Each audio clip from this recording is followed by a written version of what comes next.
সবাইকে শুভেচ্ছা জানিয়ে আজকের ভিডিওটি শুরু করছি। এক সময় ঘন জঙ্গলে ঘেরা একটি ছোট্ট গ্রামে লীলা নামে এক ডাইনি বাস করত। লীলা তার ইচ্ছা মতো চেহারা পরিবর্তন করার অসাধারণ ক্ষমতা ছিল।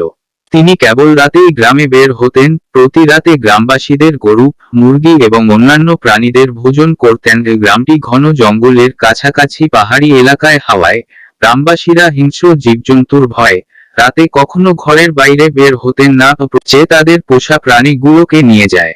এটার একটা বিহিত করার জন্য তারা চিন্তা করলেন বিষয়টা তাদের রাজাকে জানাবেন। তাদের রাজা একজন খুবই দয়ালু এবং জ্ঞানী ব্যক্তি ছিলেন। তিনি সর্বদা তার প্রজাদের ভালোবাসতেন এবং তাদের সুবিধা অসুবিধা দেখতেন। তাই গ্রামবাসীরা রাজপ্রাসাদে জড়ো হয়ে রাজাকে তাদের দুর্দশার কথা বুঝিয়ে বললেন। রাজা শুনে খুবই অবাক হলেন। রাজা ভেবেছেন এটা হয়তো কোনো হিংস্র জানোয়ারের কাজ। রাজা তার সেনাবাহিনীকে বলল যে গ্রামবাসীদের গবাদি পশুর নিখোঁজের কারণ তাকে ধরে গ্রামবাসীদের শান্তি ফিরিয়ে আনার নির্দেশ দেন।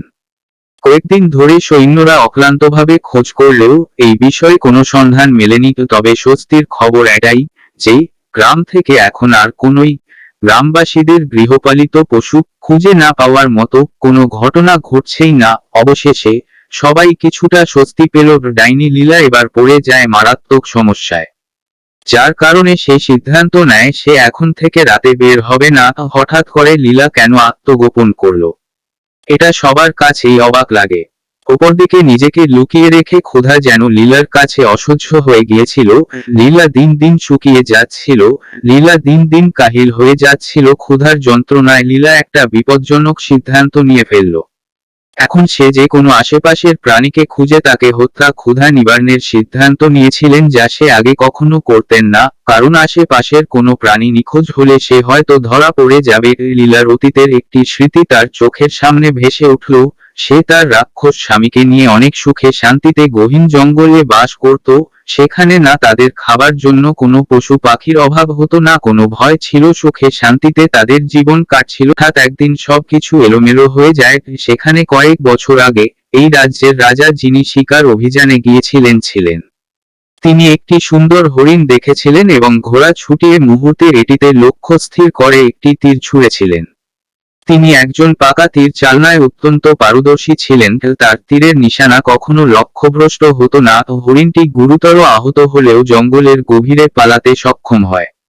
রাজা জানতেন না হরিণ রূপে ওটা একটা রাক্ষস ছিল। হরিণ রূপে রাক্ষসটি লীলার স্বামী ছিল। এটা তাদের একটা ফাঁদ ছিল, রাজাকে গহীন জঙ্গলে নিয়ে গিয়ে মেরে খেয়ে ফেলবে। দুর্ভাগ্যবশত রাক্ষসটি তার নিজের শিকারের হাতেই শিকার হলো। সে আহত অবস্থায় কোনোমতে তার সঙ্গিনী লীলার কাছে গিয়ে পৌঁছায়, কিন্তু গুরুতর আহত হওয়ায় লীলা স্বামী মারা যায়। লীলা তখন রাজাকে মেরে খাবে এবং স্বামী প্রতিশোধ নিতে বেরিয়ে পড়ে। সে প্রথমে ছলনার আশ্রয় নেবে, পরে রাজাকে ভুলিয়ে ভালিয়ে তার সুবিধামতো জায়গা নিয়ে ডাইনির রূপ ধারণ করে তাকে মেরে খেয়ে ফেলবে।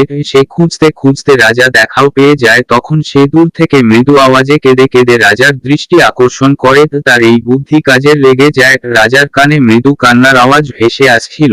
রাজা অবাক হন এই ভেবে, এই গভীর জঙ্গলে একটা মেয়ের কান্নার আওয়াজ কিভাবে আসতে পারে, এবং কৌতূহলবশত সামনে এগিয়ে অতি সুন্দরী মেয়েকে গাছের নিচে বসে কাঁদতে দেখেন। রাজা তাকে জিজ্ঞেস করেন, কে তুমি? এতক্ষণ জঙ্গলে তুমি এলেই বা কি করে?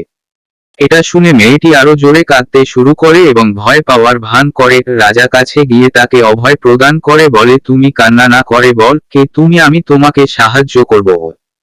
ডাইনি লীলা রাজাকে জঙ্গলে হারিয়ে গেছে এমন বলে অভিনয় করে। রাজার সামনে সহজ সরল একজন কুমারী রমণী সেজেই এসেছিল। লীলা ছিলেন একটা শাকচুন্নী মায়াবী ভূত। সে তার কথার জালে এবং রূপের জাদুতে রাজাকে প্রায় তার বশ করেই ফেলেছিল এবং নির্জনে নিয়ে তাকে মেরে খেয়ে তার স্বামীর মৃত্যুর প্রতিশোধ নিবে। অপরদিকে রাজা দ্রুত হরিণটির পিছু করে ঘোড়া ছুটিয়ে গহীন জঙ্গলে আসে, যার কারণে তার সেনাপতি এবং সৈন্যরা কিছুটা পিছনে ছিল।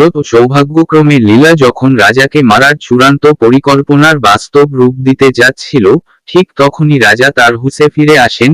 সেনাপতির ডাক শুনে লীলার প্ল্যানও ফেল হয়ে যায়। সেনাপতি ঘোড়া ছুটিয়ে রাজার সামনে এসে বলেন, ক্ষমা করবেন জাহাপানা, আপনি এত দ্রুত ঘোড়া ছুটিয়ে হরিণটিকে ধাওয়া করছিলেন যে আমরা আপনাকে যথাযথ অনুসরণ করতে পারছিলাম না, প্রায় হারিয়েই ফেলেছিলাম। তখন একটা আহত হরিণের জোরালো চিৎকারের আওয়াজ শুনতে পেলাম, যেটা এদিক থেকেই আসে। তাই দ্রুত এই দিকে চলে আসি। রাজা নিজেও বুঝতে পারছিলেন তিনি অনেক বেশি গতিতে হরিণটির পিছনে তাড়া করেছিলেন। তাই তিনি সেনাপতিকে বলেন, এতে তোমাদের কোনো দোষ নেই, হরিণটি আহত হয়েছে, হয়তো বেশি দূর যেতে পারবে না।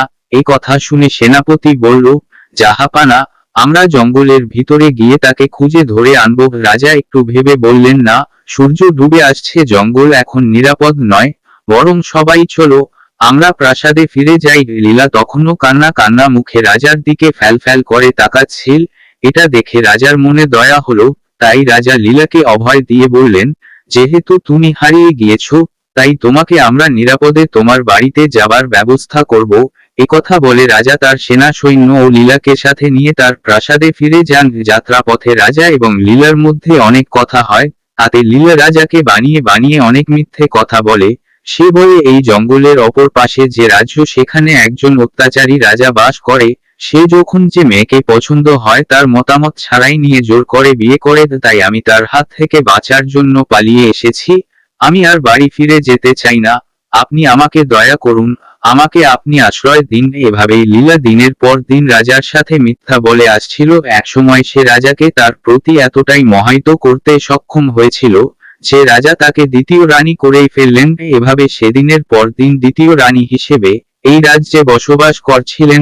যেহেতু সে ডাইনি ছিল, তাই সে তার ক্ষুধা নিবারণ করার জন্য রাতের অন্ধকারে গ্রামবাসীদের পশু মেরে খেতেন। একদিকে লীলা এই রাজ্যের রানী, অপরদিকে সে একজন ডাইনি। রাজা কি পারবে আসল ডাইনিকে খুঁজে বের করতে, নাকি লীলা রে যাবে সবার অগোচরে? জানতে হলে পরবর্তী পর্বটির জন্য অপেক্ষা করুন। পরবর্তী পর্বের নোটিফিকেশন পেতে আমাদের চ্যানেলটিকে সাবস্ক্রাইব করে বেল বাটনটি অন করে দিবেন। আমাদের চ্যানেলটি নতুন হওয়ায় আপনাদের লাইক, কমেন্ট এবং সাবস্ক্রাইব করার জন্য অনুরোধ করছি। সবাই ভালো থাকবেন এবং সুস্থ থাকবেন। আজকের জন্য বিদায় নিচ্ছি, আল্লাহ হাফেজ।